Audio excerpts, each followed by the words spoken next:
Welcome back to the Two-Way Report.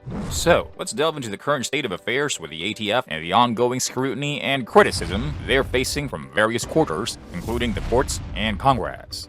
This doesn't sound right, but it gives me pleasure to see them facing the consequences of their transgressions, and it's worth discussing the recent congressional hearings that took place where the focus was on the controversial revision of the definition of pistol braces. This revision has resulted in considerable confusion as well as negative consequences for many law-abiding gun owners.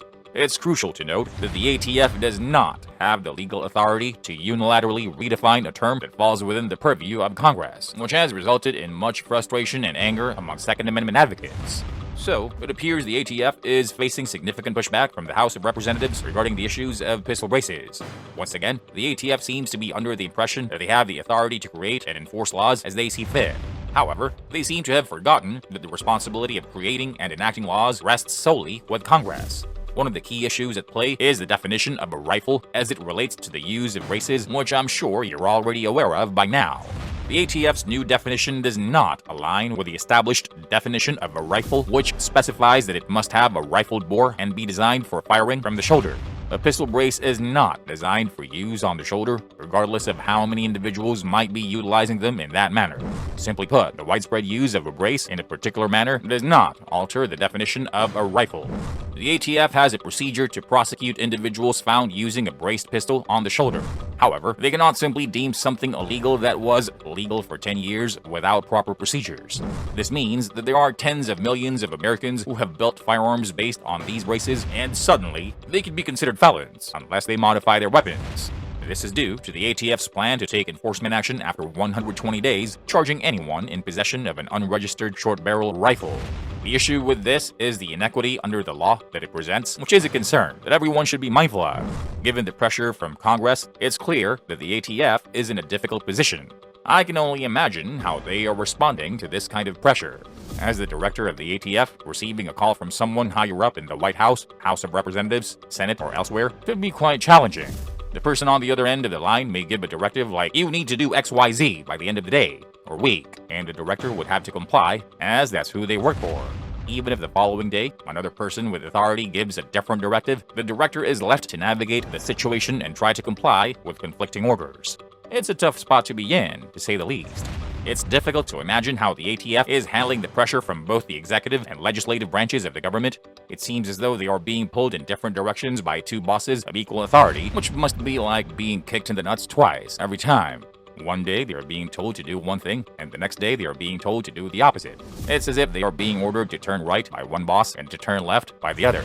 And to make matters worse, the judicial branch may not be pleased with whichever direction they choose to take. It's certainly a difficult position for the ATF to be in, but it is somewhat amusing to watch from an outsider's perspective. As for where Congress is going with the ATF and the pistol brace rule, it is very likely that the ATF is going to lose due to the clear definitions outlined in the law. But when that will happen is anybody's guess. It's also very unlikely that the ATF will voluntarily make changes based on pressure from Congress. Pundits think that the ATF will likely to continue to pursue their current position due to the fact that they're only following orders. This is because the current political climate is different from 10 years ago when the rule was first implemented, with Let's Go Brandon, President Biden, being a factor in their decision-making. Although federal judges have the power to intervene, it is anybody's guess when they will. As a result, the situation is likely to continue until such time as legal action is taken to settle this. The issue of the ATF's credibility is a major concern when it comes to their flip-flops on certain firearm regulations. Their contradictory stance on bump stocks and pistol braces has led to confusion and uncertainty among gun owners and manufacturers alike. It is difficult to reconcile how the agency could claim for 10 years that bump stocks are not machine guns and then suddenly reverse course and classify them as such. Similarly, the agency's sudden change of heart pistol brace on the classification of pistol braces as shoulder stocks has been met with widespread disbelief and skepticism. In addition to creating confusion, these sudden policy shifts have eroded the ATF's credibility and trustworthiness. It's hard to believe that the agency is acting in good faith when they can't seem to make up their minds about what is and isn't legal. The fact that these changes seem to be motivated by political pressure rather than sound legal reasoning only adds to the sense that the ATF is not a reliable or trustworthy authority on gun laws. Ultimately, our legal system is based on clear and consistent definitions of what is and isn't legal. The ATF's recent flip-flops on bump stocks and pistol braces fly in the face of this principle. It's simply not acceptable to change your mind on such important matters without a clear and compelling reason to do so. Gun owners and manufacturers alike deserve a regulatory environment that is clear, consistent, and predictable, and the ATF's recent actions have done nothing to provide that. Also, when the ATF reverses its position on a matter, it can have serious consequences for businesses that had previously acted in good faith based on the ATF's guidance. That sudden change in position can be devastating, as it requires companies to make costly modifications or even shut down altogether. This is why our legislative system is designed to make it difficult to pass new laws, and why the administrative state should not have the power to unilaterally impose new rules without proper oversight and input from the public. The way the ATF operates can have a significant impact on people's lives, and it is essential that we hold them accountable for their actions. The tactics used by the ATF are concerning, especially when they resort to dragging individuals through a lengthy and costly legal process, even when they cannot prove any wrongdoing. It is unfair and unjust to financially ruin individuals and businesses who are simply exercising their legal rights. This abuse of power has resulted in countless companies and individuals being crushed financially. Additionally, the issue of definitions is once again at play with the forced reset trigger issue. Each shot fired from a gun using this type of trigger involves two functions of the trigger: a rearward function, releasing the hammer, and a forward function, resetting the trigger. This mechanical process is provable and raises questions about the ATF's use of word games to manipulate definitions to suit their agenda.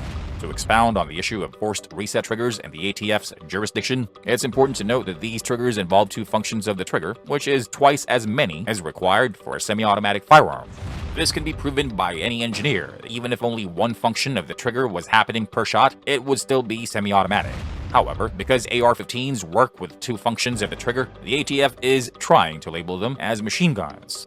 This is where the issue of jurisdiction comes in, as the ATF doesn't have the authority to change definitions on their own. Only Congress can assign jurisdiction and change definitions. If something falls within the ATF's jurisdiction, they're responsible for it, but they cannot change the definitions to suit their own interpretation.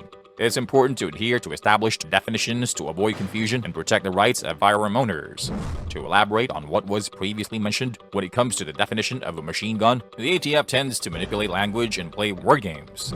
They claim that something operates automatically when in reality, it simply involves a single function of the trigger. This is just one example of the agency's questionable tactics. It's worth noting that the process can often be a punishment in itself, as administrative agencies like the ATF can drag individuals and businesses through lengthy legal proceedings that are financially draining. In many cases, this is done even when there isn't a solid case against the accused, essentially punishing them for something they didn't do. It is a flagrant misuse of government power and a violation of justice. The law is clear: something is either legal or illegal, a crime or not. But when an agency like the ATF subjects individuals and businesses to punitive processes even though no crime has been committed, it's a serious abuse of power. We really need to find a way to put an end to this kind of injustice, but that'll be a topic for another day. And that's all I have for you in this video.